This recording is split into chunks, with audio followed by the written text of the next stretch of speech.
ఎంతసేపటి నుంచి అడగాలి కాఫీ కావాలి కాఫీ కావాలి అని? నాదే తప్పు.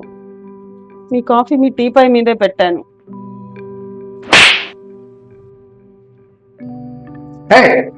బట్టలు ఇస్త్రీ చేయమని చెప్పి 2 రోజులు అవుతుంది, ఎందుకు చేయలేదు? నాదే తప్పు. ఇప్పుడే చేసిస్తాను.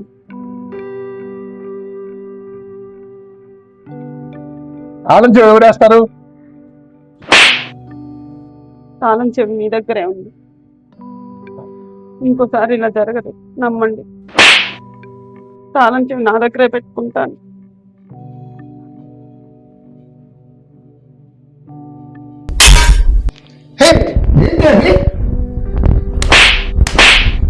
ఎందుకు కొట్టుకుంటున్నావు? నా ప్రతి తప్పుకి మీ చెయ్యి నొప్పి పుట్టకూడదని నన్ను నేనే శిక్షించుకోవడం నేర్చుకున్నాను. మనిషిగా బ్రతికి మానసికంగా చనిపోయేలా ఎవరిని బాధ పెట్టరు.